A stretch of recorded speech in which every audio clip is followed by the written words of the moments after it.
परमात्मने नमः। ओम आत्मपुरुषाय नमः। ଆଜି ପ୍ରକୃତିରେ ଏକ ସୌଭାଗ୍ୟର ଦିନ। ଆଜି ପବିତ୍ର ରକ୍ଷାବନ୍ଧନ। ଶ୍ରୀ ଶ୍ରୀ ବଳଦେବ ଜୀଉଙ୍କର ଜନ୍ମତିଥି। ତତ୍ସଙ୍ଗେ ସଙ୍ଗେ ସ୍ୱଭାବ କବି ଗଙ୍ଗାଧର ମେହେରଙ୍କର ଜନ୍ମଦିନ। ଆଜି ଭଳି ପବିତ୍ର ଦିବସରେ ସ୍ୱାମୀ ବିବେକାନନ୍ଦ ଲୋକ ସଂସଦ ବିଚାରଧାରାରେ ପ୍ରୟୋଜିତ ଚତୁର୍ଥ ଇ ପାଠଚକ୍ରର ସମାବେଶରେ ପରମାତ୍ମା ପରମେଶ୍ୱରଙ୍କ ଶ୍ରୀଚରଣାବିନ୍ଦରେ ଭକ୍ତିପୂର୍ଣ୍ଣ ପ୍ରଣତି ଜ୍ଞାପନ ପୂର୍ବକ ଗାରିମାମୟ ତୁଙ୍ଗ ବ୍ୟକ୍ତିତ୍ୱମାନଙ୍କ ଅନ୍ତରଙ୍ଗ ଉପସ୍ଥିତିକୁ ମୁଁ ଭୂମିଷ୍ଠ ପ୍ରଣାମ ଜଣାଉଛି। କଥାରେ ଅଛି, ଖାଇବ ପିତା ଗାଇବ ଗୀତା, ତେବେ ସିନା ହେବ ଜଗତ ଜିତା। ଗୀତାର ପ୍ରକୃତ ନିର୍ଯାସ ହେଉଛି ବାସୁଦେବ ସର୍ବମ୍। ସେହି ପରମାତ୍ମାଙ୍କ ଦିବ୍ୟ ବାଣୀକୁ ନେଇ ଆଜିର ମୁଖ୍ୟ ଆକର୍ଷଣ ପରମ ଦିବ୍ୟ ଆତ୍ମା ସତ୍ୟବନ୍ତ ବେଦବାକ୍ ମହୋଦୟଙ୍କୁ ମୁଁ ଆଜିର ପାଠଚକ୍ରକୁ ସର୍ବପ୍ରଥମେ ସ୍ୱାଗତ ଜଣାଉଛି। ଦ୍ୱିତୀୟ ସ୍ୱାଗତ ଜଣାଏ ସେ ଦିବ୍ୟ ପୁରୁଷ ଯିଏକି ବିବେକାନନ୍ଦଙ୍କ ତଥ୍ୟ ଓ ତତ୍ତ୍ୱକୁ ହୃଦୟଙ୍ଗମ କରି ସ୍ୱଜୀବନ କ୍ଷେତ୍ରରେ ତାହାର ସୁବିନିଯୋଗ କରୁଥିବା ଜଣେ ସୁଦକ୍ଷ ବ୍ୟକ୍ତିତ୍ୱ।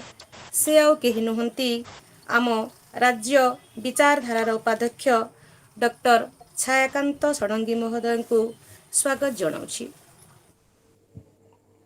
ସ୍ୱାଗତ ଜଣାଉଛି ସମଗ୍ର ମାନବ ଜାତିର କଲ୍ୟାଣ ନିମନ୍ତେ ଗଢ଼ି ଉଠିଥିବା ଏହି ସ୍ୱାମୀ ବିବେକାନନ୍ଦ ଲୋକ ସଂସଦର ସଦସ୍ୟମାନଙ୍କୁ ପଥପ୍ରଦର୍ଶକ, ଦିଗ୍ଦର୍ଶକ ତଥା ଦର୍ପଣ ସଦୃଶ ସର୍ବଦା ଆଗ ଧାଡ଼ିର ମଣିଷ ଭାବରେ ଛିଡ଼ା ହୋଇଥିବା ରାଜ୍ୟ ସମ୍ପାଦକ ଡକ୍ଟର ଚିତ୍ତରଞ୍ଜନ ନାୟକଙ୍କୁ ସ୍ୱାଗତ ଜଣାଉଛି।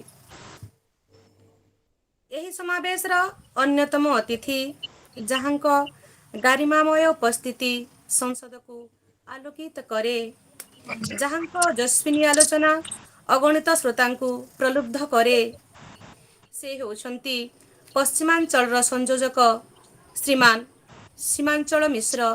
ତାଙ୍କୁ ହୃଦୟର ଗଭୀରତମ ପ୍ରଦେଶରୁ ମୁଁ ସ୍ୱାଗତ ଜଣାଉଛି। ତାପରେ ସ୍ୱାଗତ ଜଣାଉଛି ବଲାଙ୍ଗୀର ଜିଲ୍ଲା SBLS କୁଶୃଙ୍ଖଳିତ ଓ ବ୍ୟବସ୍ଥିତ ଢଙ୍ଗରେ ପରିଚାଳନା କରୁଥିବା ତଥା ବିଭୁ ପଦାରବିନ୍ଦରେ ସର୍ବଦା ଶରଣାପନ୍ନ ହୋଇ ରହିଥିବା ବଲାଙ୍ଗୀର ଜିଲ୍ଲା ସଭାପତି ଶ୍ରୀମାନ ରାମଶରଣ ହୋତା ମହୋଦୟଙ୍କୁ ସ୍ୱାଗତ ଜଣାଉଛି। ଆଜି ଏହି ପାଠଚକ୍ରରେ ପୌରୋହିତ୍ୟ ପାଇଁ ମନୋନୀତ ହୋଇଥିବା ମର୍ଯ୍ୟାଦା ପୁରୁଷୋତ୍ତମଙ୍କ ସାନ୍ନିଧ୍ୟ ଲାଭ କରିଥିବା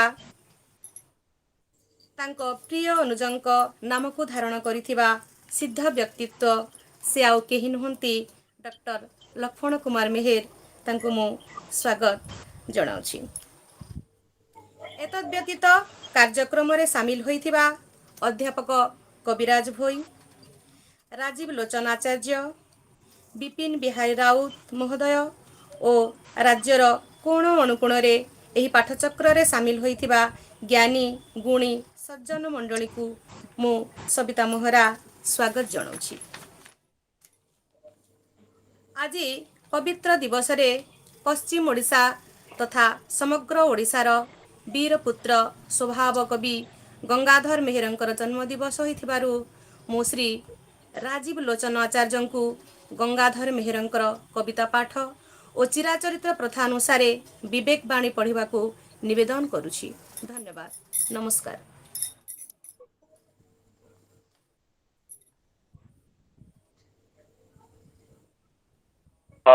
ରାଜୀବ କୁମାର ଆଚାର୍ଯ୍ୟ।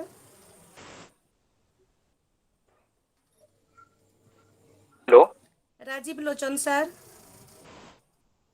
ହଁ କୁହନ୍ତୁ, ଶୁଭୁଛି। ହଁ।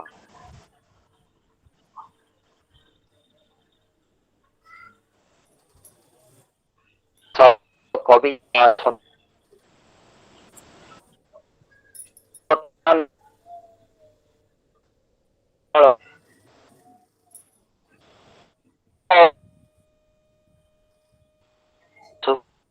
ରାଜୀବ ଆଜ୍ଞା ଆପଣଙ୍କର ଇକୋ ହଉଛି, ଶୁଭା ଯାଉନାହିଁ।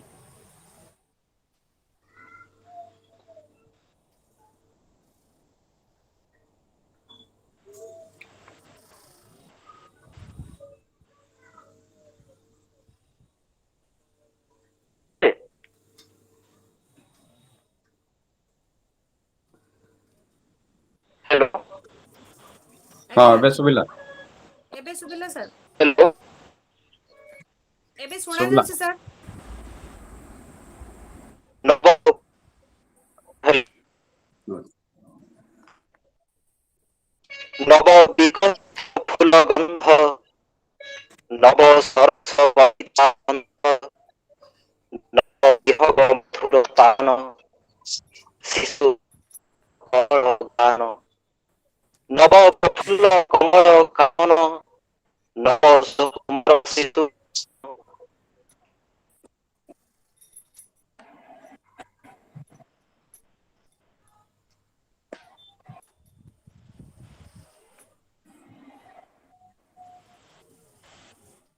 ଆସିଥିଲା ସାର୍ଙ୍କର ଅଡ଼ିଓ ସମସ୍ୟା ରହୁଛି, ଆମେ ଆଗକୁ ଯିବା। ବିବେକ ବାଣୀ ପାଇଁ ଯଦି କହିବେ ମୁଁ ପାଠ କରିଦେବି। ଏଥିପାଇଁ ଠିକ ଚାର୍ଜ ଅଛି ଏଟା କଣ କରୁଛି ମୁଁ ଜାଣିଥିଲି ତ କାହିଁ ସୁଯୋଗ ବେଠି ମୁଁ ତ ରାଜୀବ ଆଜ୍ଞା ଅଡିଓ ପ୍ରୋବ୍ଲେମ ଅଛି। ଆଚାର୍ଯ୍ୟ ସାର୍ ହଉ ଆମେ ପଢି ଆଗକୁ ବଢିବା, ଆଗକୁ ବଢିବା। ବିବେକ ବାଣୀ ସାର୍ଙ୍କର ପଢି ଅଡ଼ିଓ ଦିଅନ୍ତୁ। ସମସ୍ୟା ଅଛି। ସ୍ୱାମୀ ବିବେକାନନ୍ଦଙ୍କର ବାଣୀ। ଯେତେ ଦିନ ଯାଏ ଲକ୍ଷ ଲକ୍ଷ ଲୋକ କ୍ଷୁଧା ଏବଂ ଅଜ୍ଞାନଗ୍ରସ୍ତ, ସେତେ ଦିନ ଯାଏ ମୁଁ ସେହି ବ୍ୟକ୍ତିକୁ ଦେଶଦ୍ରୋହୀ କହିବି ଯିଏ ଜନତାର ଅର୍ଥରେ ଶିକ୍ଷା ଗ୍ରହଣ କରି ସୁଦ୍ଧା ଜନତା ପ୍ରତି ନିଜର ଧ୍ୟାନ ଦିଏ ନାହିଁ। ସ୍ୱାମୀ ବିବେକାନନ୍ଦ। ଧନ୍ୟବାଦ। ଧନ୍ୟବାଦ ସାର୍, ସ୍ୱାମୀ ବିବେକାନନ୍ଦଙ୍କର ମହତ୍ ବାଣୀ ଶୁଣେଇ ଆମକୁ କୃତ କରିଦେଲେ।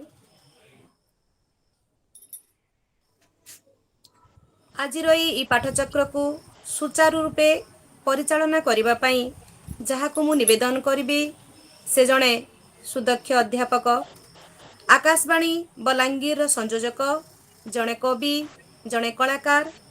ତାଙ୍କର ସମ୍ପୃକ୍ତି ହେଲା ସେ ବଲାଙ୍ଗୀର ଜିଲ୍ଲାର ଜରାସିଂହାର ଜରାଶ୍ରମ। ଆଉ ଗୋଟେ ସମ୍ପୃକ୍ତି ହେଲା ବଲାଙ୍ଗୀର ଲେଖକ ପରିଷଦ, ଓଡ଼ିଶା ସାହିତ୍ୟ ଏକାଡେମୀର ଜୁରି ସଦସ୍ୟ, ସାଂସ୍କୃତିକ ଅନୁଷ୍ଠାନ ଭୂମିକାର ସଦସ୍ୟ। ଆଉ ତାଙ୍କର କୃତି ହେଲା ଆମ ପଶ୍ଚିମ ଓଡ଼ିଶାର ଲୋକ ସାହିତ୍ୟକୁ ନେଇ ପଶ୍ଚିମ ଓଡ଼ିଶାର ଲୋକଗୀତ ଦିଗ ଓ ଦିଗନ୍ତ।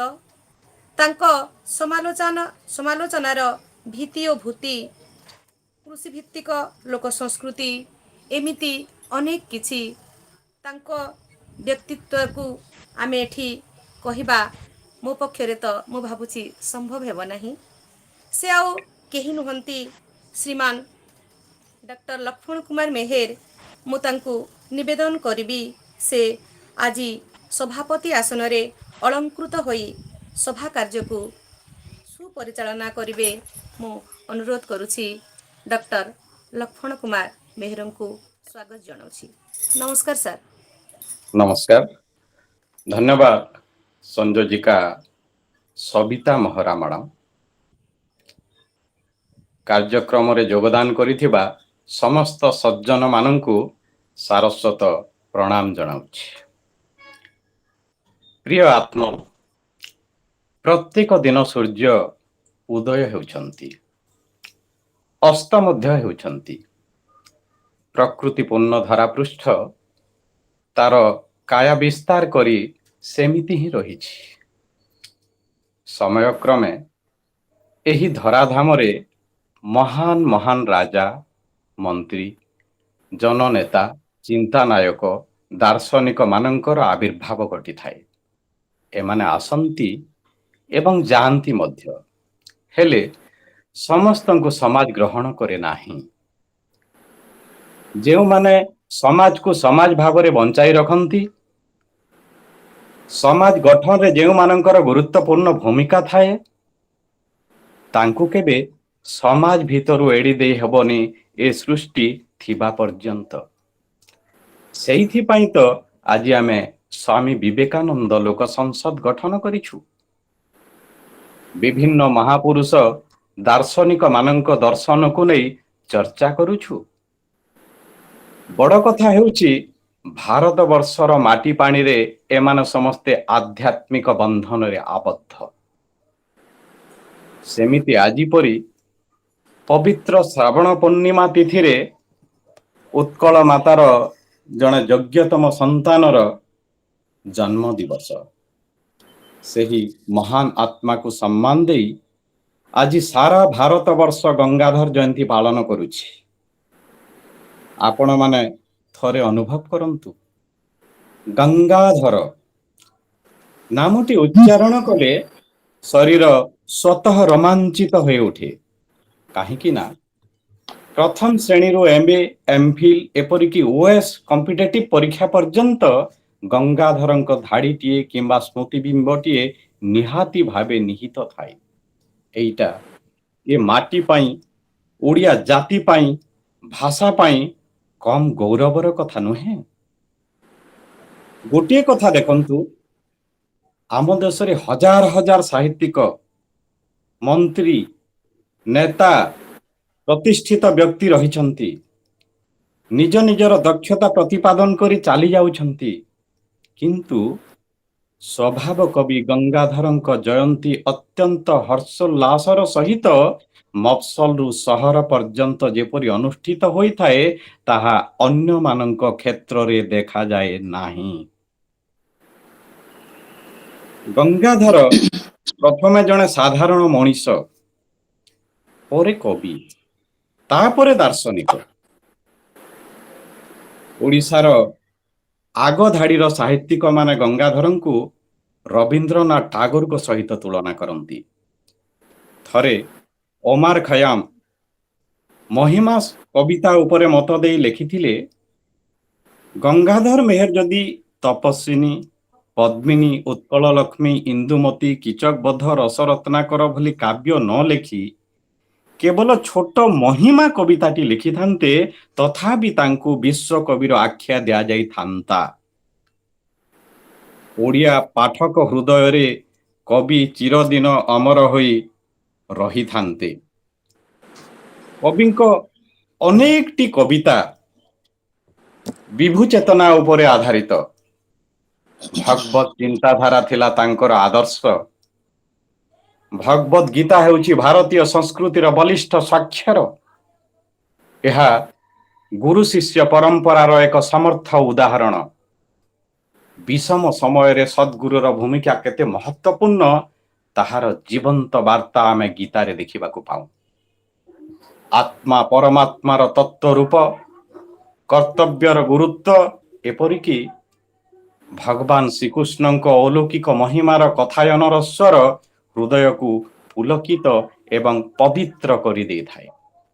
ଏହାର ସୂକ୍ଷ୍ମ ଅନୁଭବ ଗଙ୍ଗାଧରଙ୍କ ବ୍ୟକ୍ତିଗତ ଜୀବନ ଏବଂ କାବ୍ୟ ଚେତନାରେ ମଧ୍ୟ ସୁସ୍ପଷ୍ଟ।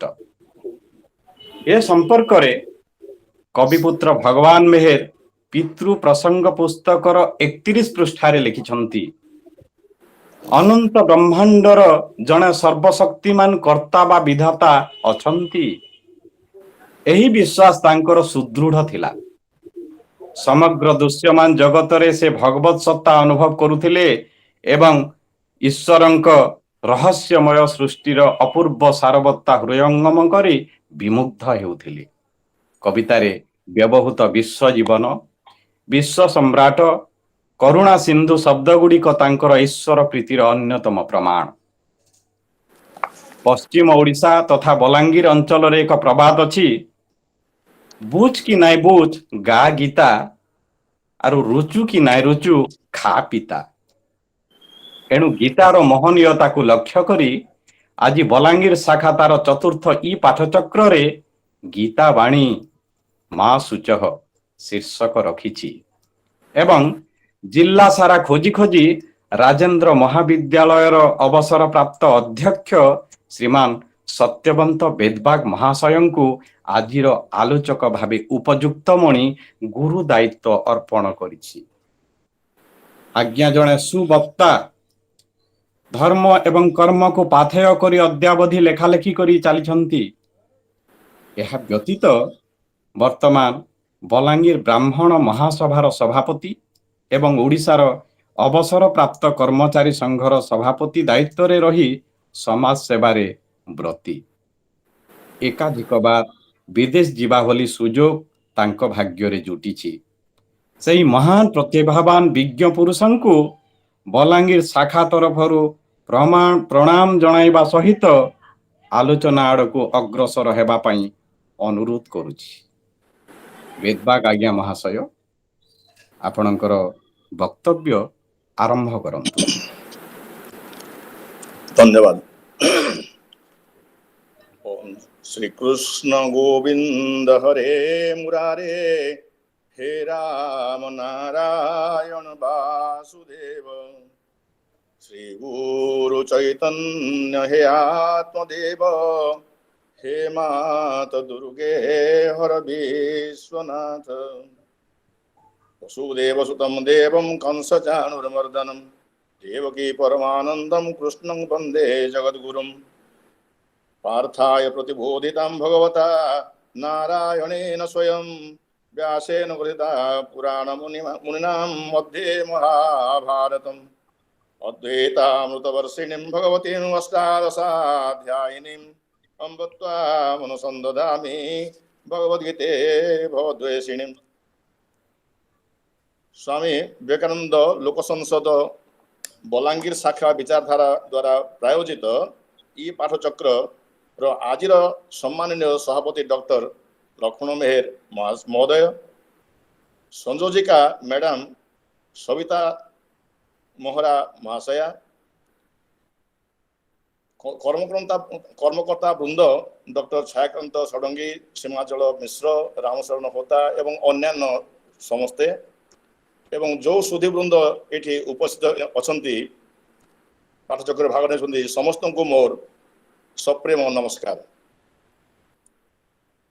जमती आगु कही दिया है आज गोटे शुभ दिन, ये शुभ दिन रे मते गोटे दायित्व दिखाई गीता उपरे किसी कहवाई मूलरू कही रखुची। आज्ञा जमी कहले गोटे सुवक्ता कहले सत कथा नुहे, मु आदौ वक्ता नुहे, पंडित नुहे किंबा कौन प्रवचक नुहे, भूल भाल हमारे भी संभावना अच्छी। मु जने साधारण गीतार पाठक मात्र। मु जानुची आपण माने समस्ते ज्ञानी गुणी माने व्यक्ति विशेष समस्ते निश्चय गीता पढ़ी थे। लक्ष्मण मेहर आज्ञा तो गीता विषय बहुत सुंदर कथा कहले। आमर पूर्वसूरी विवेकानंद स्वामी विवेकानंद महात्मा गांधी ए समस्ते मध्य गीता पढ़ापी सदाबले कहते। स्वामी विवेकानंद कहते तुम जदि पढ़ा चाहूच ताहले केवल उपनिषद और भगवद्गीता पढ़ा यथेष्ट। से कहले the less you read the better, read Gita, read the Gita and other good works on Vedanta, that is all you need. Mahatma Gandhi तो भगवद्गीता को निजर माँ बोली से विचार करते। तेणु भगवद्गीतार इम्पोर्टान्स केते आपण माने बुझी पारुथबे। भगवद्गीता पृथ्वीर सर्वश्रेष्ठ और सर्वपुरातन धर्मग्रंथ। एक भगवद्गीता अर्जुन को युद्ध रे प्रवर्तया पाई श्रीकृष्ण युद्ध क्षेत्र में कही एवं ताकू रचना करथिले व्यासदेव। यह महाभारतर अंशविशेष। महाभारतर 25तम अध्याय रु 42तम अध्याय पर्यंत जो 18 अध्याय ताकू ही भगवद्गीता बोली कहा जाए। एथिरे 700टा श्लोक बा मंत्र अच्छी। यह गोटे 700 श्लोकर गोटे मणिमाला बोली कह पारे। 700 कोर्स और प्रिंसिपल्स ऑफ लाइफ बोले आम कही पारिबा। एथिरे अद्वैत वेदांत पाइबा एवं ब्रह्म विद्या मध्य अछि। यह महाभारत अंशविशेष होइतिबारु यह बहुत सारगर्भक। महाभारत युद्ध 5158 वर्ष पूर्व होता एवं सेतेबेले ही गीता भगवान कही तेणु गीतार बयस हूँ 5158 वर्ष। महाभारत ज्ञानर भंडार पंचम वेद बोली कहुए। यार सार अंशटा को उद्धार करी भगवान श्रीकृष्ण अर्जुन को कही भारता अमृत सर्वस्व गीतया मतिदस्य च सार मुदुत्य कृष्णेन अर्जुन से मुखे हृदम। ये गीता को उपनिषद सार मध्य कहा जाए। भगवान श्रीकृष्ण सर्व उपनिषद सार इधर भरी देइछन्ति। सर्वोपनिषदो गावो दुग्धा गोपाल नंदन पार्थो वत्स सुधीर भोक्ता दुग्धम गीतामृतम महत्। उपनिषद सारे तुलना करबा कथा विवेकानंद मध्य कहिसन्ति। Swami Vivekananda the Upanishads are the Bible of India and Gita is a commentary on the Upanishads. Gita को सर्वशास्त्र में मध्य कहा जाए। सर्वशास्त्रमयी गीता सर्वदेवमयो हरि सर्वतीर्थमयी गंगा सर्ववेदमयो मनु। गीता भगवान मुख निश्रुत बाणी। यह अध्ययन कले अन्य कौन से शास्त्र अध्ययन करने दरकार पड़े ना लिखाई। गीता सुगीता कर्तव्य किमन्ये शास्त्र विस्तरे जा स्वयं पद्मनाभस्य मुखपद्मात् विनिश्रुता। गीता गोटे ग्रंथ यहाँ आर्ट ऑफ लिविंग शिखाए आम केम चलवा से कथा कहुई। भगवान निजे मध्य कहते जे यही गीता ज्ञान बल ही से तीन लोक को पालन कर रेगुलेट कर नियंत्रण कर। गीता श्रेयहम तिष्ठामि गीता में चोत्तम गृहम गीता ज्ञान उपाश्रित्य त्रीन लोकान पालयाम्यहम। कोटि कोटि लोक हजार हजार वर्ष है गीता द्वारा मार्गदर्शित होई आग को बढ़ी चली बिना द्विधारे। तेणु आम सब गीता पढ़ा दरकार। गीता मातांकर कृपारू आम समस्त पुनर्जन्म आम मुक्ति पाई पारबा। यह ही आम ये शास्त्र लेखारू जानी पारुछु। शास्त्र तो अनेक अच्छी विद्या मध्य अनेक जीवन काल अति कम विघ्न मध्य अनेक आसे। तेणु हंस जेपरी क्षीर सारतक नहीं पानी को छाड़ी दिए ठीक से आम सबू शास्त्र सार गीता को ही ग्रहण करवा उचित। अनंत शास्त्रम बहुलाश्च विद्या अल्पश्च कालो बहुविघ्नता च जत्सारभूतम तदुपासनीयम हंसो यथा क्षीर विवाम्बो मध्यात्। श्री रामानुजाचार्य कहते जे शास्त्र कहले केवल गीता को बुझिबो, भगवान कहले केवल श्रीकृष्ण को बुझिबो, मंत्र कहले केवल तांकर नाम को बुझिबो एवं कर्तव्य कहले तांकर सेवा बा तांकर पूजा को ही बुझिबो। एकम शास्त्रम देवकी पुत्र गीतम एको देवो देवकी पुत्र एव एको मंत्रस्तस्य नामानि जाने कर्माप्येकम तस्य देवस्य सेवा। जमती आगु कहलानी जे पिला बेलू आम शुणी आसचु रुचु न रुचु खाओ पिता बुझ न बुझ गाओ गीता खाइब पिता गाइब गीता तेबे सोहिब जगत जीता। यहपरी गीतार अनेक गुड़े महात्म्य अच्छी। मुझ सब जाक तो कहबी दुई चार्टा कहली कहीं महात्म्य जानिले टे आग्रह श्रद्धा बढ़े। पिला बेलू मु गीतार महिमा टे बापा पाख शुणी मत गोटे खंडे गीता देते से ओडिया अर्थ नथिला केवल संस्कृत श्लोक था। मु बुझे बा न बुझे ताकू पढ़ुली एवं मो जीवन में अनेक असुविधार समय आसी से सबको मु गीता माता दयारू धैर्य सहित मुकाबिला कर पारिछि। आम समस्त जीवन में शोक और भय अनेक समय आसी थाए किंतु मूर्ख लोक ए विचलित हो जाती। किंतु ज्ञानी लोक जो मैंने गीता पढ़ी थे गीता शास्त्र अध्ययन करते से भली ज्ञानी लोक को विचलित कर पारे ना। धैर्य सहित से मुकाबिला कर पारती शोकस्थान सहस्राणि भयस्थान शतानि च दिवसे दिवसे मूढ़म आविशन्ति न पंडितम। अर्जुन मध्य तांको जीवन रे गोटे द्वंद्वात्मक परिस्थिति रे पड़ी जाइथिले। से विषादग्रस्त होइथिले जहाँकि भगवान ठारू गीता ज्ञान पाई ताहा दूर करि पारिथिले। तेणु गीता हेउची दुश्चिंतार महौषधि। बर्तमान आम देखा अर्जुन से विषाद कथा कौन एवं श्रीकृष्ण किपरि ताहा दूर करथिले। महाभारत युद्ध आरंभ होगा जाउची। शंख भेरी बाजी सारानी।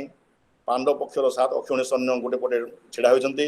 आर पक्षर 11 अक्षौणी सैन्य कौरव मान बामुई ठिया होइछन्ति। एही समय गांडीव धरी अर्जुन सारथी कृष्ण को कहले जे को माने सब मो साथ युद्ध करने चाहती मु देखा चाहूँगी मोर रथटा को लेकिन उभय सेना मझे नहीं थोई दियो। सेन उभयर मध्य प्रथम स्थापय मेच्युत। कृष्ण तापर रथ को लेकिन उभय सेना मझे रखिदे। सेन उभयर मध्य स्थापयित्वा रथोत्तम।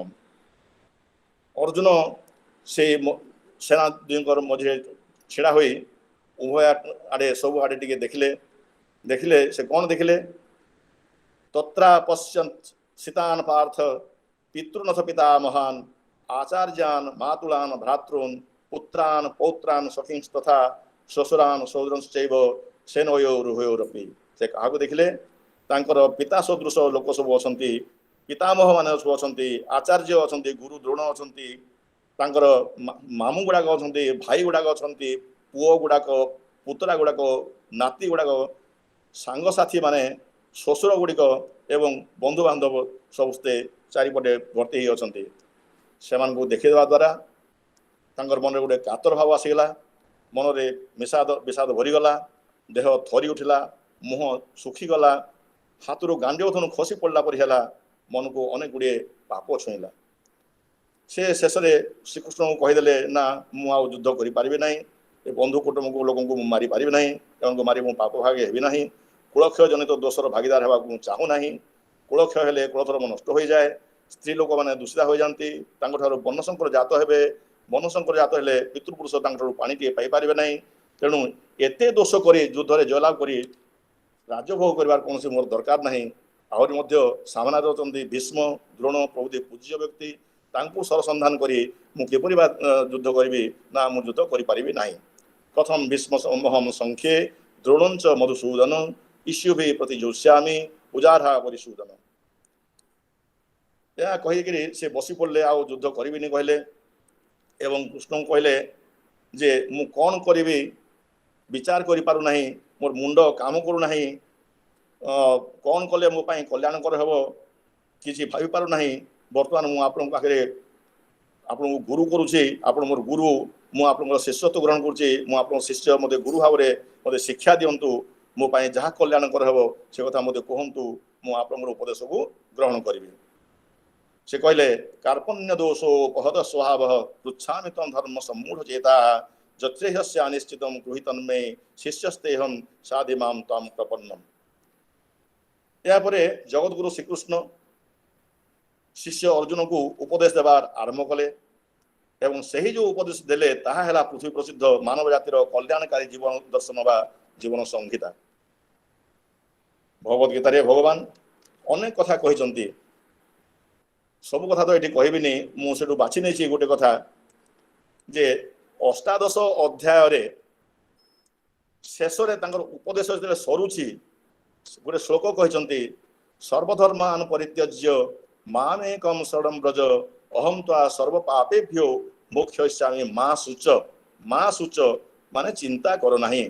Don't worry no tension only attention केवल कर्तव्य कर्म कर जाओ शोक करो नहीं। से कहले चिंता छोड़ो सुख से जियो। मा शुच है कि तार मूल मंत्र बोली मु विचार कली। तेणु ये कनक्लूजन जो लास्ट श्लोकटा से जहाँ से कहले ये चिंता करो नहीं बोली सारा गीतार कहते। मूलर जिते प्रथम उपदेश आरंभ कले से कहते चिंता करो नहीं बोली। इंट्रोडक्शन और कनक्लूजन सामान। इंट्रोडक्शन प्रथम श्लोक कौन कहते अशोच्या नन्यशोचस्त्वं प्रज्ञा बादांश्च भाषसे गतासुन गतासुश्च नानु शोचन्ति पंडिता। अरे अर्जुन तू ज्ञानी पंडित भाया बड़ बड़ कथा कहूँ किंतु तू ठीक कथा कहून तू जोटा चिंता करवा कथा नुहे जहाँ विषय चिंता करवा कथा नुहे से भाया चिंता करुचु पंडित माने गत बा आगत भविष्य बा अतीत कौन विषय चिंता करती मृत बा जीवित क्या विषय से चिंता करती ना तेणु तुम्हें ये सब चिंता छाड़ कहीं कहुई गते शोको न कर्तव्यो भविष्य नैव चिंतयेत वर्तमान न काले न प्रवर्तन्ते विचक्षण ज्ञानी लोक मैंने वर्तमान रे ही काम करते सामने जो कार्य अच्छी ही करती गत आगत कौन विषय चिंता करती ना ताले मोटामोटी भाव में भगवान कहले जे माँ सूच चिंता छाड़ी आग को बढ़ तापरे भगवान कह आरंभ कले जे तुम्हें जो सांगसाथी मानक बंधु बांधव मानक मारिबे बोली कहूच देख अर्जुन मृत्यु बोली दुनिया रे किछि नाही केते बड़ कथा कहले मृत्यु बोली दुनिया रे किछि नाही जीवन एक प्रवाहर नाम मात्र ये जे कंटिन्यूअस प्रोसेस तुम भाव नहीं जे आमे पूर्व केबे नथिले परे मध्ये आमे जे नथिबा बा ये राजा महाराज माने तुम्हें मु ए समस्ते पूर्व भी थिले आज अछु एवं काली के मध्य रहिबा तेणु एडा चिंतार विषय नुहे यही कथा को स्वामी विवेकानंद मध्य कहिथिले there was never a time when we did not exist and there will never be a time when we shall not exist तेणु गीतारे ये कथा कहला जे न त्वेबाहम जातु नासम न त्वम नेमे जनाधिपाः न चैव न भविष्यामः सर्वे वयम अतः परम अरे अर्जुन मृत्यु नहीं आमे देह नुहे आमे होचु देही देहधारी देह आम देह देही अच्छी देही देहर विभिन्न अवस्था सहित प्रथमे बाल्यावस्था को आसे बाल्यावस्था यौवन अवस्था को जाए यौवन अवस्था वृद्धावस्था को जाए एवं तापर आउ गोटे अवस्था है देहांतर प्राप्ति बा अन्य देहरे प्रवेश सीटा गोटे अवस्था स्टेज तेणु चिंता करिवार कौन कारण नहीं देहि नस्मिन् यथा देहे कौमारम यौवनम जरा तथा देहांतर प्राप्ति धीरस्तत्र न मुह्यति अरे अर्जुन आमे जो लुगा पिंधुचु पोशाक पिंधुचु एटा पुराना हो गले आमे फिंगी दउचु नष्ट हेले पोशाक को फिंगी दे नूतन वस्त्र ग्रहण करचु आमे से खुशी होचु ए देह भी देहीर गोटे पोशाक जिते देहटा जीर्ण शीर्ण हो जाए दुर्बल हो जाए वृद्धावस्था को प्राप्त हुए ता द्वारा किसी काम हुए ना से देही ये देह को परित्याग कर दिए परित्याग कर दे अन्य गोटे शरीर में प्रवेश कर जाए तेणु यहाँ खुशी हबार कथा जो शोक करुचु यहाँ ठीक नुहे शोक छाड़ी दे बासांसी चिन्नानि यथा विहाय नवानि गृह्णाति नरो पराणी तथा शरीरानि विहाय जिन्ना निन्यानि संजाति नवानि देहि आहरी मध्य ए शरीर यदि नष्ट हो जाउछि शरीर किंतु नष्ट हुए ना शरीर नष्ट हो पारे शरीर केवे नष्ट हुए ना देहधारी बा शरीर अविनाशी अज नित्य सनातन शाश्वत अनादि और उत्पत्ति विनाश शून्य न जायते म्रियते बा कदाचित नायम भूत्वा भविता न भूयः अजो नित्य शाश्वत एवं पुराणम न हन्यते हन्यमाने शरीर ये जो शरीर जाको आम आत्मा बोली कहूँ देही शरीर बा आत्मा ये शस्त्र द्वारा काटी हुए नहीं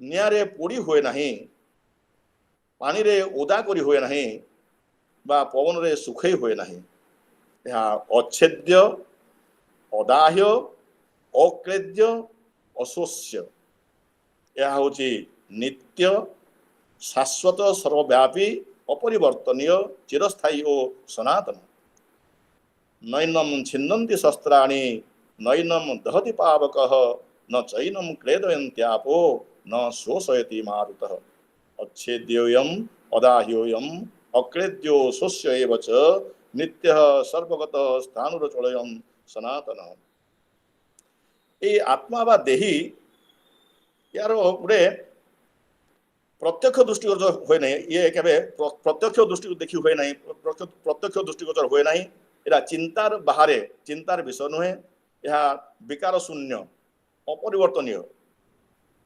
यहीपरि आत्मार स्वरूप को जानला परे आउ शोक करिवार कौन कारण नहीं अव्यक्तोयम अचिंतोयम अविकार्योयम उच्यते तस्माद् एवं विदित्वेन नानुशोचितु मर्हसि।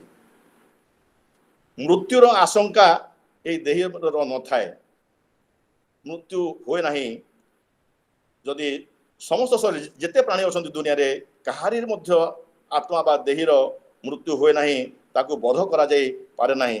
तेणु तू कौन से हिसाब रे शोक करवा कथा नुहे बोली भगवान अर्जुन को कहउचंती। देहि नित्यम अबोध्ययम देहे सर्वस्व भारत तस्मात् सर्वाणि भूतानि नत्वं शोचितु मर्हसि। अवश्य तू यदि बुझी पारुन अर्जुन जदि बुझी पारुन ताहेले शुण तुम भाव जे यार जन्म अच्छी मृत्यु अच्छी भावुच तो जदि जदि से भावुच ताहेले मध्य से दुख करिवार कोनोसी कारण नाही। जेहेतु जदि जन्म अच्छी तार मृत्यु अच्छी, जदि उत्पत्ति अच्छी विनाश अच्छी, जोटा अपरिहार्य जोटा इनएविटेबल से बाबदे चिंता करिवार कोनोसी कारण नाही। अथ चैनम नित्य जातम नित्यं बा मन्यसे मृतम तथापि त्वं महाबाहो नैवं शोचितुमर्हसि। जातस्य हि ध्रुव मृत्यु ध्रुवं जन्म मृतस्य च तस्मात् अपरिहार्यार्थे न त्वं शोचितुमर्हसि। तेणु ए दुनिया रे तो जहाँ हेबा कथा होउची ताहले टेंशन नेबा काहेकि बा चिंता करिकरी स्वास्थ्य हानि काहे करबा। अजथा चिंतनम प्रायः शरीर क्षय कारणम जद भावी तद न भावी भावी चेन्न तदन्यथा। जहाँ हेबा कथा ता हुए, जहाँ न हेबा कथा कदापि होए नहीं। तेणु चिंता करवा उचित नुहे। रामसु दास स्वामी रामसु आत्म से कहते शोक उसी का कीजिए जो अनहोनी होए, अनहोनी होती नहीं, होनी है सो होए। समस्त प्राणी भगवान आहरी कहते समस्त प्राणी जन्म हेला परे व्यक्त था, व्यक्त हो जाती, जन्म पूर्व अव्यक्त, मृत्यु हेला परे मध्य अव्यक्त, खाली जन्म हेले व्यक्त होती, यही कम समय पर व्यक्त था। तेणु एथिपाई मध्य चिंता करिवार शोक करिवार कोनोसी कारण नाही।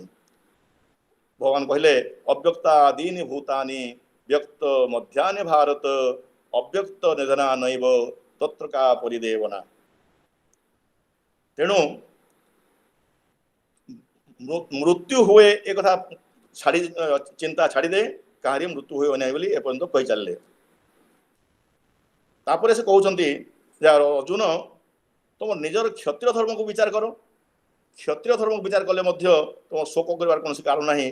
तेणु ए भलिया धर्म युद्ध क्षत्रिय मानक पई बहुत कल्याण करो, एथिरे तोर तुमर विचलित हेबार कोनोसी कारण नाही। तेणु एवं ए भलिया धर्म युद्ध सहजरे मिले नाही। तेणु तुम युद्ध रे प्रवृत्ति युद्ध कर। स्वधर्ममपि चावेक्ष्य न विकम्पितुमर्हसि धर्माद्धि युद्धक्षेयन्यत् क्षत्रियस्य न विद्यते। अवश्य जेकोसी कार्य करा जाए टिके से दोष जना पड़े, जमती निया सांगे धुआं निया को धुआं आवृत कर रखी थाए, ठीक से भाया कौन भी कार्य कला बेलू किसी दोष थिला भाया आमको लगे। किंतु जोटा आमर सहजात कर्तव्य, तुम जमी गोटे क्षत्रिय युद्ध करवा तुम कार्य जदि दोषयुक्त जना पड़े कर्तव्य कर्म त्याग करवा उचित नुहे। सहजम कर्म कौंतेय सदोषमपि न त्यजेत सर्वारंभा ही दोषेण धूमेनाग्नि विवादुता। भगवान कहते जे जो सुख दुख रूपक द्वंद्व, जय पराजय रूपक द्वंद्व, लाभ क्षति इत्यादि द्वंद्व को सहीजा तपह द्वंद्व सहनम बोली कहुई। तुम्हें जानिछ सुख दुख गोटे मुद्रार ए पाख और से पाख, गोटे पाख अच्छी माने आर पाखर भी अच्छी, दुख अच्छी माने सुख निश्चय अच्छी, दे आर इनसेपारेबली फाउंड टुगेदर। तेणु जीवन युद्ध रे कर्तव्य कर्म कर चल एवं ये द्वंद्व को सही जाओ, सबको समान विचार कर, लाभ क्षति जय पराजय सुख दुख सब समान विचार कर युद्ध रे जीवन युद्ध रे लगी पड़। सुख दुखे समय कृत्वा लाभा लाभो जया जयो ततो युद्धाय युद्धस्व नैवं पापो मवाप्स्यसि। वर्तमान मनर समता कि रक्षा करा जाय पारिबो से बाबद भगवान किसी कहिबे। से कहउचंती कर्मण्येवाधिकारस्ते मा फलेषु कदाचन मा कर्मफल हेतुर्भू मा ते संगुस्त कर्मणि योगस्थ कुरु कर्माणि संगम त्यक्ता धनंजय सिद्ध सिद्धो समभूत्वा समत्तम योग उच्यते। तुम्हें कर्तव्य कर्म करिवार तुमर अधिकार अछि किंतु फल नुहे। कर्म करने को पड़ो किंतु फल आसक्ति रखी कर्म करने उचित नुहे। कर्म न करने आसक्ति हेबा ठीक नुहे। योगस्थ कुरु कर्माणि तुम लाभ क्षति भल मंद सिद्धि असिद्धि उभय को समान बोली विचार करी तुम्हें कार्य लगी पड़ कर्तव्य कर्म लगी पड़ा उचित। कहीं समत्वम जोग उच्यते ये कहुई समत्वम जोग उच्यते समता ही जोग। ताले चिंता न करवाटा चिंतित न हेबाटा भी जोग बोली आमे कहि परिबा। आमे चिंता करवा नहीं। आहरी भगवान कहउचंती जे जो माने पाप पुण्य को समान बोली विचार करती लाभ क्षति को समान बोली विचार करती से भाया लोक मैंने यही जन्म एका यही अलोक एका समस्त कर्मबंधन मुक्त हो जाती। से माने ताकू कर्म बंधन रे पकाई पारे नहीं एवं से माने निश्चिंत हो रही पारती जेहेतु भल मंद लाभ क्षति इत्यादि को पुण्य पाप इत्यादि सब समान बोली से विचार करती। बुद्धियुक्त जहातिह उभे सुकृत दुष्कृते तस्माद् योगाय युज्यस्य योगः कर्मसु कौशलम। ये जो हमें कहले जे समता ही जोग एवं एठी कहला जोग ही कर्म रे कौशलता। जोग माने सबको समान बोली विचार करबा। द्वंद्व सहनम जो कहली जे सुख दुख जय पराजय को समान विचार करे मन जदि समत्वर रही ताहले सेटा ही जहाँ कार्य करे सेटा कहा जाए कुशलता कर्म रे कुशलता। तेणु समता ही जोग एवं जोग ही कर्म रे कुशलता। यहीपरि अनेक गुड़े श्लोक भगवान आपको कहते सोजा कहबे नहीं हैं। तथापि भगवान कहते अरे अर्जुन तुम्हें जोगी हो जाओ। जोगी हो जार अर्थ नुहे बाबाजी वा सन्यासी हो कहना। जोगी माने समत्व चित्तरे रह मन को सदा बेले समान स्थिति रख साम्य स्थिति रख। आगु जमी कहुई जे समस्त कर्तव्य कर्म कर जाओ पाप पुण्य चिंता छाड़ी दियो यहीटा से कहते। एवं एभलिया जोगी तपस्वी ठारू श्रेष्ठ ज्ञानी ठारू भी श्रेष्ठ एवं कर्मी मान ठारू श्रेष्ठ। तेणु तुम्हें जोगी हो जाओ। तपस्वी भ्यधिको जोगी ज्ञानी भ्योपि मतोधिका कर्मेभ्यश्चाधिको जोगी तस्मात् जोगी भवार्जुन। तेणु आमे समस्ते मध्य जोगी हो कथा निश्चिंत हो रहा कथा कौन सी परिस्थिति विचलित होगा कथा नुहे। किंतु कौन देखा छोटिया किसी असुविधा हो गले आम इच्छा अनुसार कौन कार्य नहेले आम म्रियमाण हो चिंतार पड़ जाऊँ। आम जाचु जे अधिकांश रोग आमर ये होती साइकोसोमाटिक माने चिंता है माने निश्चय देह खराब हो असुस्थ होगा। कहुई लुण खाए हांडी चिंता खाए गंडी चिंता चिता द्वयोर मध्य चिंता एव गरीयसी चिता दहती निर्जीवम चिंता दहती सजीवम। तेणु आम समस्ते चिंता को एवॉइड करने कथा। चिंता बर्तमान देखा भगवान कौन कहते जे चिंता कहीं हुए दुख कहीं हुए सुख कहीं हुए तार कारण कौन एवं निराकरण एक कथा भगवान कहे। से कहते जे प्रत्येक इंद्रिय गोटे गोटे विषय बा तन्मात्रा रही से गुड़ा कहला रूप रस गंध स्पर्श और शब्द। ये इंद्रिय मानकर ये जो विषय प्रति संजोग बा विजोग घटिले ही सुख दुख शीत उष्ण इत्यादि अनुभव होता है। यह देह और मन पर्यंत सीमित। यह देह देही को बा आत्मा को स्पर्श करें नहीं। यही संजोग विजोग जनित सुख दुख बोधटा क्षणस्थायी यह आसुथिब और जाउथिब। तेणु ए सब को सही जावाई भगवान कहते तान तिथिकस्व भारत श्लोक भगवान कहते मात्रा स्पर्शास्तु कौंतेय शीतोष्ण सुख दुखदा आगमा पाइनो नित्य स्तांग तिथिकस्व भारत। हे अर्जुन या सही जाओ।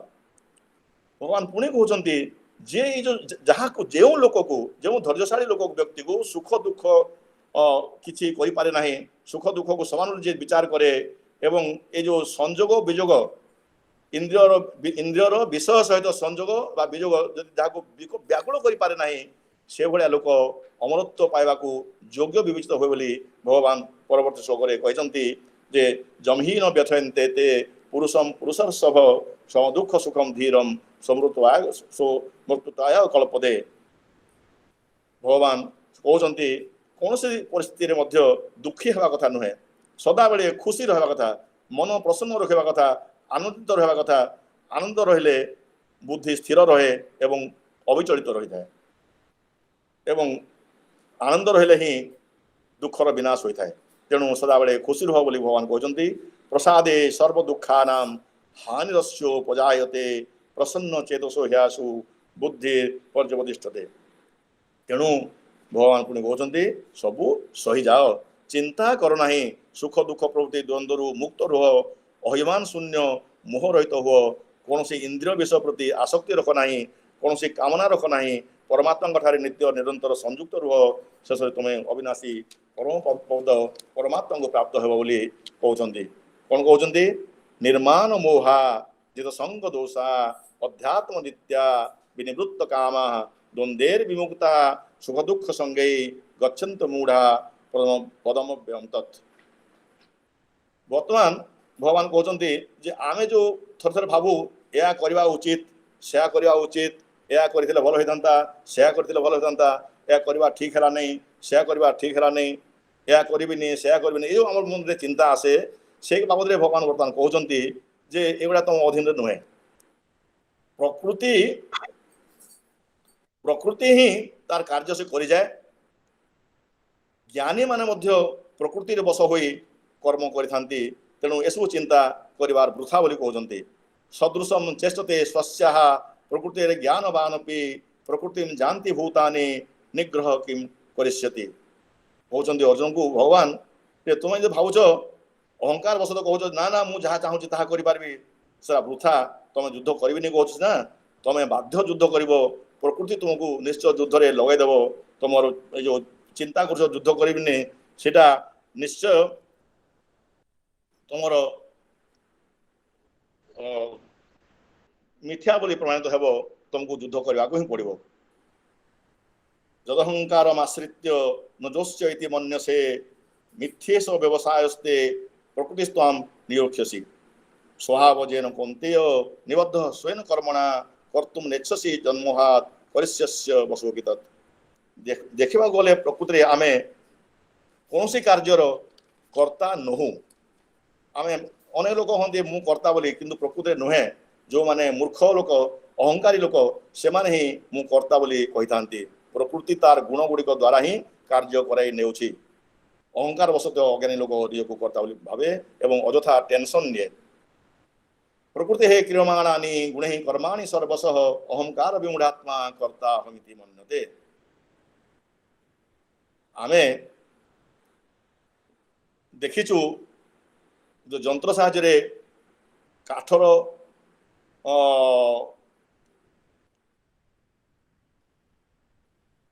ଯନ୍ତ୍ର ସାହାଯ୍ୟରେ କଣ୍ଢେଇ ନାଚ ଯେଉଁ ଦେଖିଛୁ, କଣ୍ଢେଇ ଭଳିଆ ଆମକୁ ଭଗବାନ ନଚଉଛନ୍ତି। ଭଗବାନ ସମସ୍ତଙ୍କ ହୃଦୟରେ ଥାଆନ୍ତି, କିନ୍ତୁ ମାୟା ଦ୍ୱାରା ଆମକୁ ଶରୀର ରୂପ ଯନ୍ତ୍ରରେ ଆରୂଢ଼ କରାଇ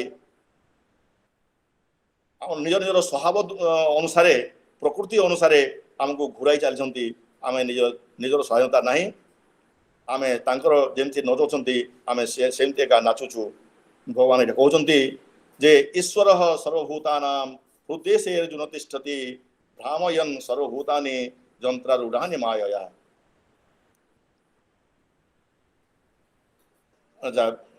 ତାପରେ କହୁଛନ୍ତି ଯେ ଭଗବାନ କାହାରି କର୍ମ ସୃଷ୍ଟି କରନ୍ତି ନାହିଁ, କର୍ମର ଫଳ ସୃଷ୍ଟି କରନ୍ତି ନାହିଁ, କର୍ମଫଳ ସହିତ ତା କର୍ମର ସଂଯୋଗ ମଧ୍ୟ ସେ କରନ୍ତି ନାହିଁ।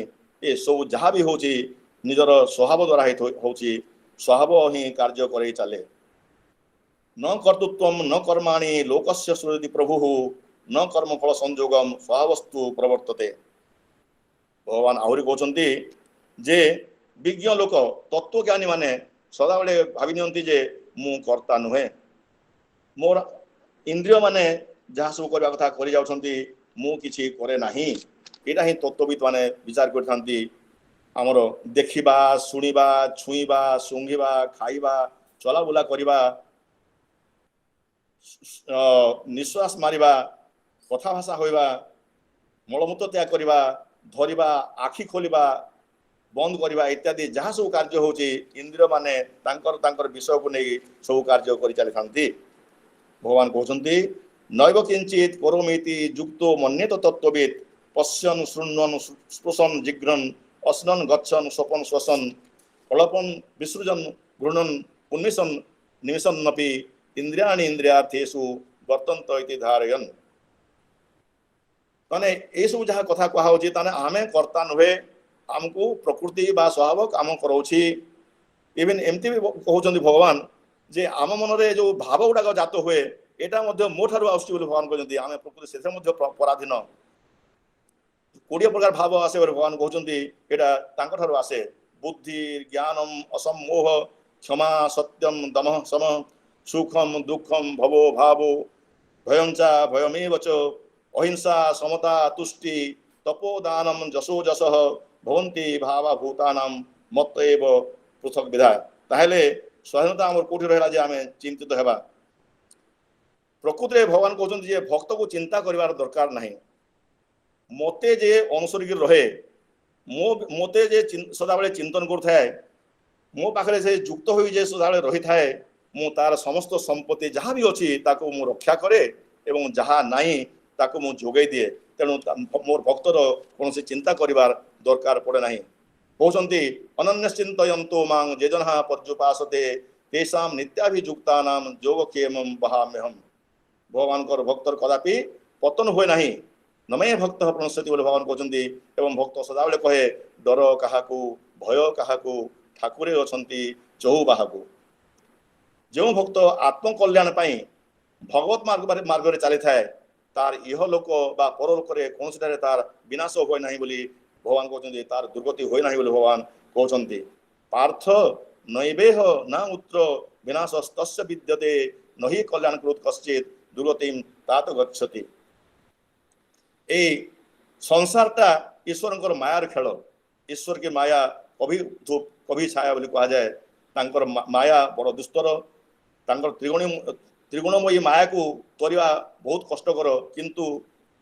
सहज हो जाए जदि आम भगवान पाखे शरणापन्न हो जावा तेणु माया आमको किसी करि पारे नाही दैवी हेषा गुणमयी मम माया दुरत्वया मामे बजे प्रपद्यन्ते माया मेताम तरन्ति ते तेणु भगवान कहउछन्ति जे तुमे भगवान पाखे मनटा को लगे रख समस्त कर्म को मुठारे अर्पण कर दियो आशा रहित हुई ममता रहित हुई संताप रहित हुई युद्धर कर्तव्य कर्म परिचाल बोली अर्जुन को भगवान कहते मयि सर्वाणि कर्माणि संन्यस्याध्यात्म चेतसा निराशी निर्मोह भूत्वा युद्धस्य विगत ज्वर भगवान शेष कहते जे देख अर्जुन तमें मोर अति प्रिय तुमको गोटे गुप्त कथा कहूँ जे तुम्हें मोठारे मन को मोठारे तुम मन को रख तुम्हें मोर भक्त हो जाओ मत मोर पूजा कर मते नमस्कार कर जदि एवं मोठारे सदा युक्त हो रही था मत प्राण हो जाओ ताहले ही तुम्हें मते पाई पारिबो भगवान नवम अध्याय 34 नंबर श्लोक एवं 88 अध्याय 65 नंबर श्लोक से समान श्लोक टिके बदल कहते मनमना भव मद्भक्तो मज्जाजी मांग नमस्कुरु मामे वैश्य युक्तेव मात्मान मत्परायण एटा नवम अध्याय श्लोक से श्लोक 88 अध्याय अच्छी मनमना भव मद्भक्तो मज्जाजी मांग नमस्कुरु मामे वैश्य प्रतिजाने प्रियसी में ताहले मते नमस्कार कर मते पूजा कर यू जहाँ कहले या कले ही मोर भक्त हेले तुमको तुम मते पाई पारियो बोली भगवान कहते आहरी कहते जे तुम टोटाल सरेंडर कर जाओ सर्वतो भाव समर्पित हो जाओ ताहले तुम्हें अविनाशी परम पद परम शांति को पाई पारिबो तमेव शरणं गच्छ सर्वभावेन भारत तत्प्रसादात् परां शांतिं स्थानं प्राप्स्यसि शाश्वतम् तुम्हें तेणु आ गोटे कथा कहूँ जे ତମେ ଯାହା ବି କରୁଛ ଯାହା ବି ଖାଉଛ ଯାହା ବି ଯଜ୍ଞ ତପସ୍ୟା କରୁଛ ହୋମ କରୁଛ ଯାହା ଦାନ କରୁଛ ଯାହା ତପସ୍ୟା କରୁଛ ହେ କନ୍ତେୟ ତୁମେ ସବୁ ମତେ ସମର୍ପଣ କରିଦିଅ ଚିନ୍ତା ରଖ ନାହିଁ ମନରେ ଟେନସନ ନିଅ ନାହିଁ ମତେ ସବୁ ଅର୍ପଣ କରିଦିଅ ଯତ୍ କରୋଷି ଯଦସ୍ନାସି ଯଦୁର୍ହୋଷି ଦଦାସି ଯତ୍ ତପସ୍ୟାସି କନ୍ତେୟ ତତ୍କୁରୁଷ୍ବ ମଦର୍ପଣମ୍। ତାପରେ ପୁରା ଶେଷରେ ଗୋଟେ କଥା ଭଗବାନ କହୁଛନ୍ତି ଯେ ଆଚ୍ଛା ଭଗବାନଙ୍କୁ ଯେ ଆମେ ଯଦି ଖୁସି କରିପାରିବା ତାହେଲେ ସେ ଆମକୁ ଆମେ ଯାହା ଚାହିଁବା ଆମକୁ ବରଦାନ ଦେଇପାରନ୍ତି। ଭଗବାନ କହୁଛନ୍ତି ମୋତେ କିଛି ମୂଲ୍ୟବାନ ଜିନିଷ କିଛି ଦେବା ଦରକାର ନାହିଁ, ମୁଁ ଛୋଟିଆ 4ଟା ଜିନିଷ ଦରକାର କରେ, ଦରକାର ବି କରେ ଏଥିରେ ଚଳେଇ ଦିଏ। ଭକ୍ତି ସହିତ ଯିଏ ମୋତେ ପତ୍ରଟିଏ ଫୁଲଟିଏ ଫଳଟିଏ ବା ଜଳ ଟିକେ ଦେଇଦିଏ ସେଥିରେ ମୁଁ ସନ୍ତୁଷ୍ଟ ହେଇଯାଏ। ପତ୍ରମ୍ ପୁଷ୍ପମ୍ ଫଳମ୍ ତୋୟମ୍ ଯୋ ମେ ଭକ୍ତ୍ୟା ପ୍ରଯଚ୍ଛତି ତଦହଂ ଭକ୍ତୁ ପ୍ରଭୁତମ୍ ଅସ୍ନାମି ପ୍ରଜତାତ୍ମନଃ। ଆମେ ଯୋଉ କହୁଛୁ ପତ୍ର ପୁଷ୍ପ ଫଳ ଜଳ ପ୍ରକୃତିରେ ତତ୍ତ୍ୱ ହିସାବରେ କେତେ କହନ୍ତି ଏ ଯୋଉ ପତ୍ର କୁହାହଉଛି ସେଟା ପତ୍ର ନୁହେଁ, କରପତ୍ର ହାତ ଯୋଡି ଭଗବାନଙ୍କୁ ନମସ୍କାର କରିବା ପାଇଁ କହୁଛନ୍ତି। ଯେମିତି ପୂର୍ବରୁ କହିଲି ନମସ୍କୁରୁ ମାଙ୍ଗ ନମସ୍କୁରୁ ଭଗବାନ କହିଛନ୍ତି। ପୁଷ୍ପ ମାନେ ସୁମନ ମନ, ମନ ଦେଲେ ଜଗବନ୍ଧୁ ସବୁରେ ଧନ, ବରଜ ରାଜତରୁଜ ଭଜରେ ମନ କୁହାଯାଏ। ଭଗବାନ କହୁଛନ୍ତି ଯେ ତମର ସୁନ୍ଦର ମନ ଦିଅ, ଗୀତାରେ ଏବେ କହିଥିଲି ମନ ମନା ଭବ ବୋଲି ଭଗବାନ କହିଛନ୍ତି। ଫଳ ମାନେ କର୍ମର ଫଳ ଦେଇଦିଅ, ସେଥିପାଇଁ ଟେନସନ ନିଅ ନାହିଁ, କର୍ମଫଳ ମୋତେ ଦେଇଦିଅ, ଭଲ ହଉ ମନ୍ଦ ହଉ। ଭଗବାନ କହିଛନ୍ତି ମୟି ସର୍ବାଣୀ କର୍ମାଣୀ ସଂନ୍ୟସ୍ୟ ଆଧ୍ୟାତ୍ମ ଚେତସା ବୋଲି ଆଗରୁ କହିଛି। ତେଣୁ ସବୁ କର୍ମର ଫଳ ମୋତେ ଦେଇଦିଅ ବୋଲି ଭଗବାନ କହିଲେ। ଆଉ ଯୋଉ ତୋୟ ଜଳ କଥା ହେଲା, ସେ ଜଳ ବି ସେମିତି ଆଖିର ଲୁହ। ଯଦି କାନ୍ଦିବାର ଅଛି ଲୁହ ଗଡ଼େଇବାର ଅଛି ତାହେଲେ ସଂସାରୀ ମାନଙ୍କ ପାଖରେ ଲୋକଙ୍କ ପାଖରେ କୌଣସି ପ୍ରକାର ଦୁଃଖ ପ୍ରକାଶ କର ନାହିଁ, ଲୁହ ଗଡ଼ାଅ ନାହିଁ। ଯଦି କାନ୍ଦିବାର ଅଛି ମୋ ପାଖରେ ଆସି କାନ୍ଦ, ମୁଁ ତମେ ଯାହା ଭୁଲ କର ଭଲ କର ଦୁଃଖ ଭଲ ପାପ କର ପୁଣ୍ୟ କର କର୍ତ୍ତବ୍ୟ ଦୃଷ୍ଟିରୁ ଯାହା କରୁଛ କରିଯାଅ, ଧର୍ମ ଅଧର୍ମକୁ ଚିନ୍ତା କର ନାହିଁ, ମୋ ପାଖରେ ଖାଲି ଶରଣ ପଶିଯାଅ, ମୁଁ ତମର ସବୁ ପାପରୁ ତୁମକୁ ମୁକ୍ତ କରିଦେବି ବୋଲି ଅଷ୍ଟାଦଶ ଅଧ୍ୟାୟର 66 নম্বର ଶ୍ଲୋକ କହିଛନ୍ତି। ମୁଁ ମୋର ବକ୍ତବ୍ୟର ପ୍ରଥମରେ ଏଇ ଶ୍ଲୋକ କହିଥିଲି, ସର୍ବଧର୍ମାନ ପରିତ୍ୟଜ୍ୟ ମାମେକଂ ଶରଣଂ ବ୍ରଜ ଅହଂ ତ୍ୱା ସର୍ବ ପାପେଭ୍ୟୋ ମୋକ୍ଷୟିଷ୍ୟାମି ମା ଶୁଚଃ। ସମସ୍ତ କର୍ତ୍ତବ୍ୟ ମୋରେ ସମର୍ପି ପଶ ମୁଠାରେ ଶରଣ, ସର୍ବ ପାପ ମୁକ୍ତ କରିବି ତୁମକୁ ଚିନ୍ତା ନ କର ଅର୍ଜୁନ। ଏସବୁ କଥା ଶୁଣିଲା ପରେ ଅର୍ଜୁନର ବିଷାଦ ଦୂର ହେଇଗଲା ଏବଂ ସେ ଯୁଦ୍ଧ କରିବା ପାଇଁ ତାଙ୍କର ଯେହେତୁ ତାଙ୍କର ମୋହ ନଷ୍ଟ ହେଲା, ବିଷାଦ ନଷ୍ଟ ହେଇଗଲା, ସନ୍ଦେହ ନଷ୍ଟ ହେଇଗଲା, ଭଗବାନ ଯୋଉ ଅନୁସାରେ କହିବେ ମୁଁ ସେୟା କରିବି ବୋଲି ଯୁଦ୍ଧ ପାଇଁ ସେ ପ୍ରସ୍ତୁତ ହୋଇଗଲେ। ବହୁତ ଧନ୍ୟବାଦ। ସର୍ବେ ଭବନ୍ତୁ ସୁଖିନଃ, ସର୍ବେ ସନ୍ତୁ ନିରାମୟା, ସର୍ବେ ଭଦ୍ରାଣି ପଶ୍ୟନ୍ତୁ ମା କଶ୍ଚିତ୍ ଦୁଃଖ ଭାଗ ଭବେତ୍। সকল মঙ্গল করে কামনা ন ভবন্তু কেহি দুঃখ যাতনা, সুখরে রুহন্তু সকলে ভবে দুঃখ ভাই কেহি নহন্তু লবে। ধন্যবাদ মতে সুযোগ ଦେଇଥିବାରୁ ଅଶେଷ ଧନ୍ୟବାଦ। ନମସ୍କାର। ବହୁତ ବହୁତ ଅଶେଷ ଧନ୍ୟବାଦ। ଧନ୍ୟବାଦ ଦେବା ପାଇଁ ଆମର କିଛି ଭାଷା ନାହିଁ। ଆମକୁ ଆଜି ଦୀର୍ଘ ସମୟ ଧରି ବିଭୁ ରସ ପାନ କରାଉଥିବାରୁ ଆମେ ଚିରକୃତଜ୍ଞ। ଗୀତାରେ ଅଛି ନାହଂ ତିଷ୍ଠାମି ବୈକୁଣ୍ଠେ योगिना हृदयेन च मद्भक्त ଯତ୍ର ଗାୟନ୍ତି ତତ୍ର ତିଷ୍ଠାମି ନାରଦ। ଅର୍ଥାତ୍ ଯେଉଁଠିରେ ଭଗବତ ଚର୍ଚ୍ଚା ହୁଏ, ଯେଉଁଠି ଭକ୍ତଗଣ ଭଗବାନଙ୍କୁ ପ୍ରାର୍ଥନା କରନ୍ତି ସେଇଠି ଭଗବାନ ପ୍ରାପ୍ତି ହୁଅନ୍ତି ବୋଲି କଥାରେ ଅଛି। ଆଉ ଗୋଟେ କଥା ମୁଁ ଏଠି କହି ରଖିବି, ଗୁକାର ଅନ୍ଧକାରସ୍ତୁ ରୁକାରସ୍ତନ୍ନିବର୍ତ୍ତକ ଅନ୍ଧକାର ନିବୃତ୍ତାस्तु गुरुरित्य भिदीयते। गुरु गोविंद दोन खड़े काके लग पाए, बलिहारी गुरु आपने जिन्हें गोविंद दिए बताए। अर्थात ଯେଉଁଠି ଗୁରୁ ସ୍ୱୟଂ ବ୍ରହ୍ମା ବିଷ୍ଣୁ ଓ ମହେଶ୍ୱରଙ୍କର ଏକ ସ୍ୱରୂପଧାରୀ ଗୁରୂପକ ଅନ୍ଧ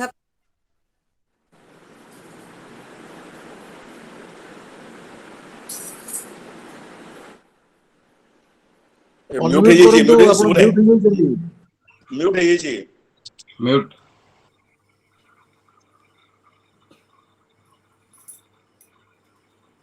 ନମସ୍କାର।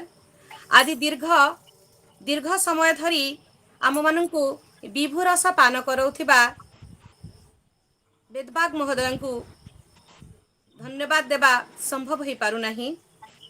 କଥାରେ ଅଛି ନହମ୍ ତିଷ୍ଠାମି ବୈକୁଣ୍ଠେ ଯୋଗିନା ହୃଦୟେନ ଚ ମଦ୍ଭକ୍ତ ଯତ୍ର ଗାୟନ୍ତି ତତ୍ର ତିଷ୍ଠାମି ନାରଦ।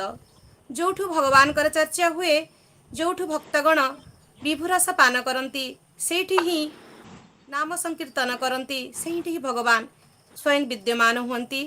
ଆଉ ଏତିକି ସମୟ ପର୍ଯ୍ୟନ୍ତ ଆମକୁ ପ୍ରଭୁଙ୍କର ବାର୍ତ୍ତା ଶୁଣାଉଥିବାରୁ ଲାଗୁଛି ଏଇଠି ହିଁ ବୈକୁଣ୍ଠ ଅଛି।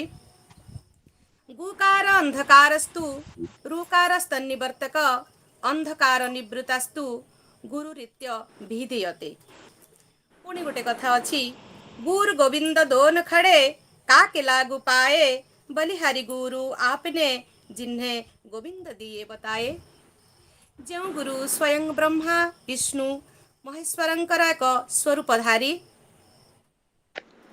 ଗୁରୂପକ ଅନ୍ଧକାରରୁ ରୂପକ ଜ୍ଞାନଲୋକ ଦ୍ୱାରା ଦୂର କରି ଉପଯୁକ୍ତ ମାର୍ଗ ପ୍ରଦର୍ଶନ କରନ୍ତି। ସେହି ଗୁରୁଙ୍କୁ ଓ ଗୋବିନ୍ଦଙ୍କୁ ଏକତ୍ର ଦର୍ଶନ କଲେ ମଧ୍ୟ ପ୍ରଥମେ ଗୁରୁଙ୍କୁ ବନ୍ଦନା କରିବାକୁ ସ୍ୱୟଂ ଗୋବିନ୍ଦ ହିଁ କହିଥାନ୍ତି। ଶ୍ରୀମାନ ବେଦବାଗ ମହୋଦୟ ଦୀର୍ଘ ଦିନ ଧରି ଗୁରୁ ହିସାବରେ ତାଙ୍କର ଅଧ୍ୟାପନ କାର୍ଯ୍ୟ କରି ଆସୁଥିଲେ। ଆଉ ନିଶ୍ଚିତ ଭାବରେ ତାଙ୍କର ଶିଷ୍ୟମାନଙ୍କୁ ଯେ ସଦ୍ମାର୍ଗ ଦର୍ଶନ ଦିଗ୍ଦର୍ଶନ ଦେଇଥିବେ, ଏହା ନିଶ୍ଚିତ। ଆମେ ଏଇଥିପାଇଁ ନିଶ୍ଚିତ ହେଲୁ, ଆଜି ତାଙ୍କର ଏଇ ବେଦବାଣୀରୁ ସ୍ପଷ୍ଟ ପ୍ରକଟିତ ହୁଏ। ତେଣୁ ବେଦବାଗ ମହୋଦୟଙ୍କୁ ଶତକୋଟି ପ୍ରଣାମ। ଏବେ ମୁଁ ଶ୍ରୀମାନ ସଭାପତି ମହୋଦୟଙ୍କୁ ନିବେଦନ କରିବି, ସେ ତାଙ୍କର ସଭାପତିତ୍ୱ ଅଭିଭାଷଣ ରଖିବେ। ଶ୍ରୀମାନ ସଭାପତି ମହୋଦୟ। ପ୍ରକୃତରେ ଏହା ଏକ ଦୀର୍ଘଧର୍ମୀ ପ୍ରସଙ୍ଗ। ଏହା ଆଲୋଚନା ପାଇଁ ଅନେକ ସମୟର ଆବଶ୍ୟକତା ରହିଛି। ତଥାପି ଗୋଟିଏ କଥା କହିବି, ଏହାକୁ ଗ୍ରହଣ କରିପାରିଲେ ମାନସିକ ଶାନ୍ତି ଅଛି, ଶାରୀରିକ ସୁସ୍ଥତା ମଧ୍ୟ ଅଛି। ବେଦବାଗ ଆଜ୍ଞା ସୁନ୍ଦର ଭାବରେ ତାର ସାର ନିର୍ଯାସ କଥା କହୁଥିଲେ। ମୋ ଏ ଉପରେ ଅଧିକ କହିବାର ନାହିଁ। ଆଉ ଗୋଟିଏ କଥା, ଆଜି ଆମେ ସମସ୍ତେ ବିଶ୍ୱର ଶ୍ରେଷ୍ଠ ମହାନାୟକ ଲୀଳାମୟ ଅନ୍ତର୍ଯାମୀଙ୍କ ବିଷୟରେ ଶୁଣୁଥିଲା। ଏଠି ଲକ୍ଷ୍ୟ କରୁଛି, ଯେତିକି ବି ଅଛନ୍ତି ସମସ୍ତେ ଜ୍ଞାନୀ, ଗୁଣୀ, କବି, ଲେଖକ।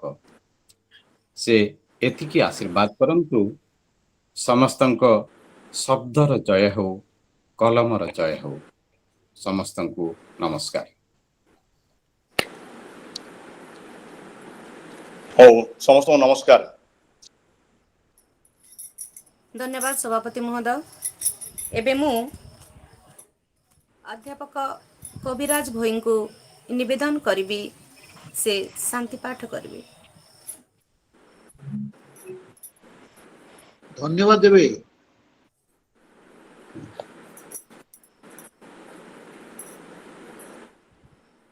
କବିରାଜ ଭୋଇ ମହାଶୟ ସମସ୍ତଙ୍କୁ ଧନ୍ୟବାଦ ଦେବା ସହିତ ଶାନ୍ତି ପାଠ କରିବେ।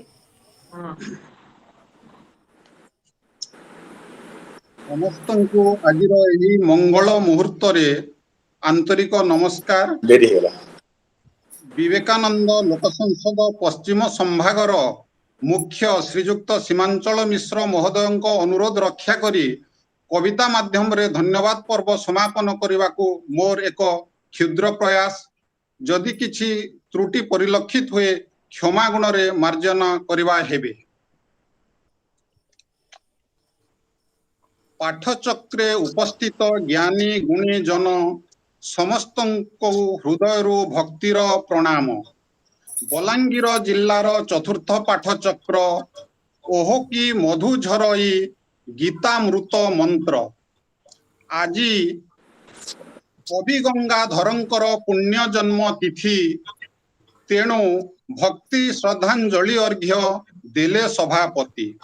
ସଭାପତି ଆସନରେ ପ୍ରିୟ ବନ୍ଧୁ ମୋର ଯୁବ ଅଧ୍ୟାପକ ଡକ୍ଟର ଲକ୍ଷ୍ମଣ ମେହେର, ଓଡ଼ିଆ ଭାଷା ବିନ୍ଧାଣୀ आमर गौरव माटीर सुपुत्र सीए माटीर सौरभ हे प्रिय सुज्ञ लक्षण कपाल रे तव स्निग्ध चंदनर धन्यवाद करे विलेपन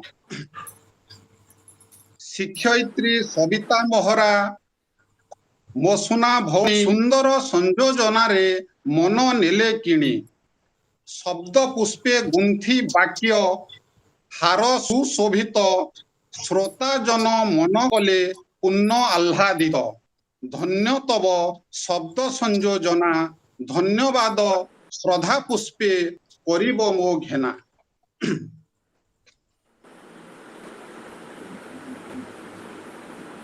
स्रष्टांक सृष्टिए विश्व अटे मधुपूर्ण नीति से अमृत बिंदु लभी हेबा धन्य एही मंत्र भिजा गंगा धरंक संगीत गाने पुलकित कले मन प्राण चित्त प्रिय आचार्य राजीव धन्यवाद प्रीति फूल मो हृदु घेनिब राज्य सभापति विवेक बाणी कले पठन जा शुणी मनरे जाए सच्चिंता सद्ज्ञान पूज्य चित्त महोदय आपणଙ୍କୁ धन्यवाद दिए मु अशेष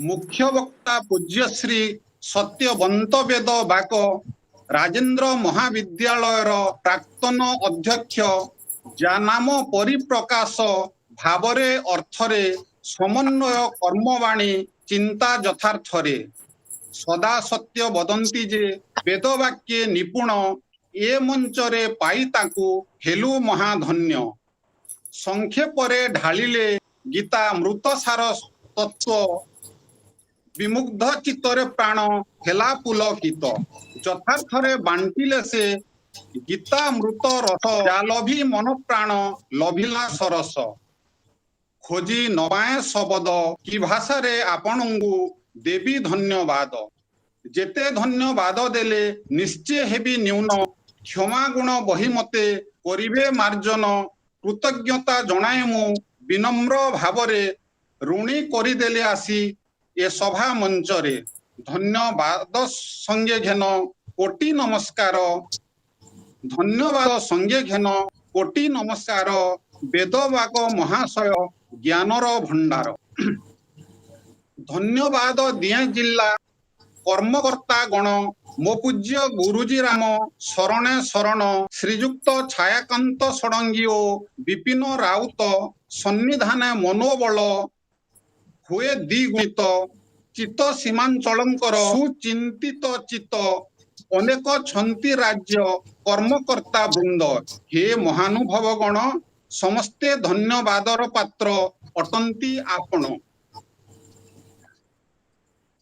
अनेक विज्ञ श्रोता ए मंचरे थिले सेमाने ए कार्यक्रम सफलटी कले पुष्प बिना वृक्ष जेन्हे दिशे असुंदर श्रोता बिना कार्यक्रम हुए कि सफल समस्तंकु धन्यवाद करी मु प्रदान धन्यवाद पर्व एठी कली समापन एबे शांति पाठ मंत्र सर्वजने लभंतु मंगल ओ पवित्र एबे शांति पाठ मंत्र सर्वजने लभंतु मंगल ओ पवित्र ओम सर्वे भवन्तु सुखिनः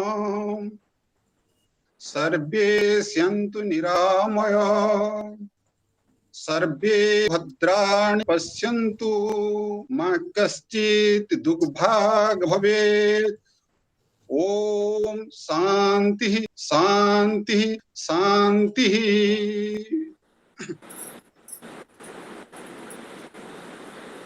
प्रथम